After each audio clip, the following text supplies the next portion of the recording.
This thing on? Okay, so good morning guys. So today is DIY ulit. Bali, magpapalit ako ng gulong ng Corona ni Friday. Lalabas ko muna yung mga goma tsaka yung mags. Tapos lilinisin ko tong isa, yung tinanggal ko kahapon or nung Tuesday. And then i-ano ko ulit. Tapon ko na yung lumang goma kasi wala na, sira-sira na. Kakabit ko na yung goma para hindi siya naka-jack stand kasi baka biglang biglang matumba yung dun eh. So anuhin ko na muna to.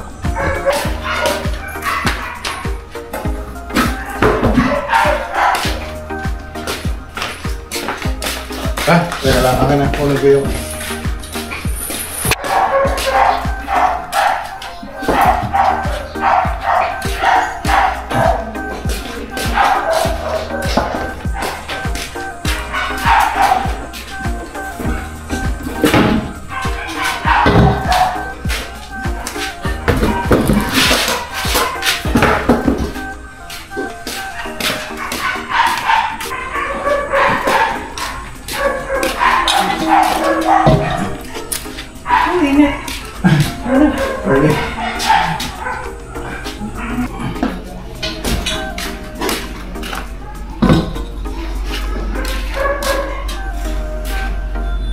So yan na siya guys, bali ito yung ipapalit ko ngayon kay Friday.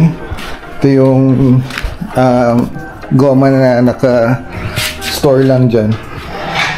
Ito galing kasi ito sa dun sa Euro 2 ko dati. So tinanggal ko lang and then pinabi ko lang for future use.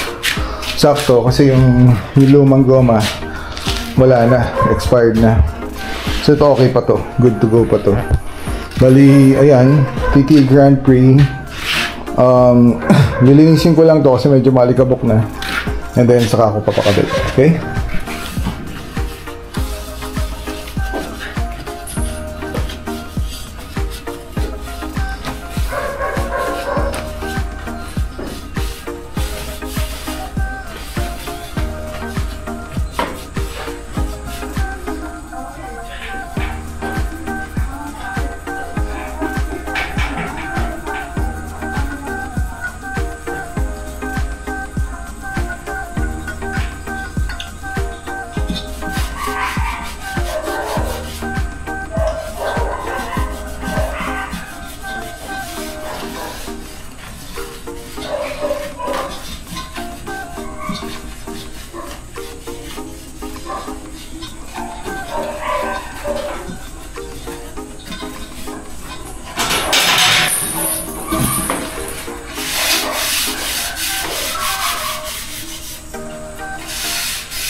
Alright guys, so pupunta na tayo sa vulcanizing shop para mapalagay na to. Yun si Friday, oh. Nakaangat muna siya. So, hey Friday. Oh, don't worry, ayusin kita, okay? Alright, muna tayo. So yun nga guys, so siguro yung medyo pagka ang binubuo mo kasi is 90s car, medyo challenging talaga eh. Number one, yung mga parts mahirap nang hanapin, yung mga rare parts mahal.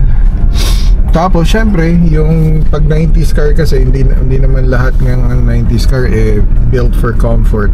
So hindi, kumbaga kung magpa-project kayo, siguro maganda, advice ko lang is nyo lang siya, extra car, hindi siya pang daily. Pwede rin pang daily kung gusto nyo. Pero kasi yung mga modern cars ngayon, iba ang comfort ng mga modern cars ngayon. Sobrang daling i-drive. Tapos sobrang daling i-drive. Tapos yun nga, hindi ka pagod. So sa mga 90s car naman, nostalgic kasi yun, nung lumaki ka ng 90s, mga pangarap mong kotse, syempre mura na ngayon, kaya mo nang bilhin. So yung mga modelo kasi ngayon, madali naman magkaroon ng modelo talaga kasi andyan na sila, oh, parang everywhere na. So madali hindi makabili. Pero yung pag nagbuo ka ng 90s car, medyo may siya, something fulfilling sa part mo na nagre-restore, nakapag-restore ka, or kung hindi mo naman ma-restore ng showroom finish, okay lang din. Basta mapa-maintain mo siya ng maayos, maging roadworthy, bago yung pagpaganda sa exterior. Make sure na maayos yung lagay ng engine, yung under chassis mo, tapos yung hindi ka titirik talaga sa daan. So far yung sa akin naman, never pa akong tinirik nun eh. So kasi magaling nga yung nag-install ng engine. Kasi may experience na ako, ginawa yung engine ko nun, yung stock engine na 3SFE. Hindi maganda lang yung experience ko eh. Siya, nung nabalik sa akin, ang tawag dito, basta hindi ko nagustuhan, yun lang. Ayoko na kasing ng mga negative eh. Kasi hindi ko nagustuhan. In short, na doble gastos ko. Tapos nakilala ko yung si Lodi, si Anthony. Change engine ko na kasi ang ganda ng niya, offer niya. Tsaka magaling din talaga siya mag-install, mag-ayos ng electrical. So ayun, yung nangyari. Tapos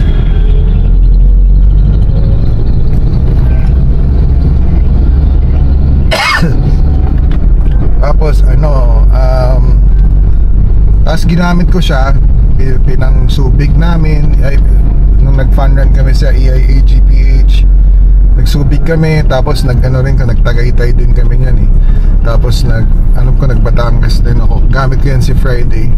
So far wala akong tirik talaga. So maganda yung cooling system, maganda lahat. Tapos maganda rin yung engine, yung lagay ng engine, yung electrical, lalo na electrical kasi pag hindi masyadong magaling yung nag-install ng engine, hindi masyadong kabisado yung engine na in-install niya, magiging palyado yung unit. So sayang pera. So yun. So yun na guys, napakabit ko na. Ayun siya. Ano na yun? Yeah.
Alright guys,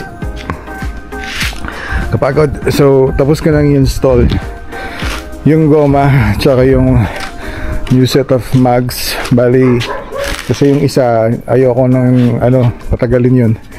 Bali yung next na gagawin namin dito nila Reggie is yung sa fuel na para mapa-under na siya. Pero i-restore ko pa yung under chassis nito kasi marami ng rust yung yung rotor disc. Tapos papalitan ko na rin yung mga ball joints, stabilizer link, tie rod rack end. Tapos CV joints kung papalitan ko na rin. Anyway, so yun, ganda na siya oh. Mags pa lang yung napalit ko pero medyo may tindig na. So sana tinihingal ako. Sorry. So ayun na nga, bali update ko na lang kayo once na matapos na to. Pagpunta nila Reggie dito, i-vlog ko ulit. Tapos papaanda rin ko yung ayusin namin yung fuel lines o yung sa may fuel neck dun sa may dyan sa may lalagyan ng tangke. Dyan kasi yung kailangan ayusin eh. So and then after that paparada ko muna dun sa grahe and then kalikot muna ng konti, tapos dadalhin ko kay Anthony, then refresh ng engine. Yung sa paint pag-iipunan ko pa kasi nga medyo malaki yung gagastusin sa paint eh. So tingin ko sana makakita ako ng matinong paint shop talaga na yung magre-restore, magiging maayos yung kakalabasan ng pintura nito, yung hindi magbibitak ng ganyan no? Gusto ko yung makunat yung pintura eh. Yung Anzel na lang siguro yung ko napapagamit ko para sure ball na walang ganyan. Naubos na kasi oh. Ilang lang yun oh. Ulan. So naubos na siya, ang lipis lang. Tapos parang hindi siya kumapit eh oh.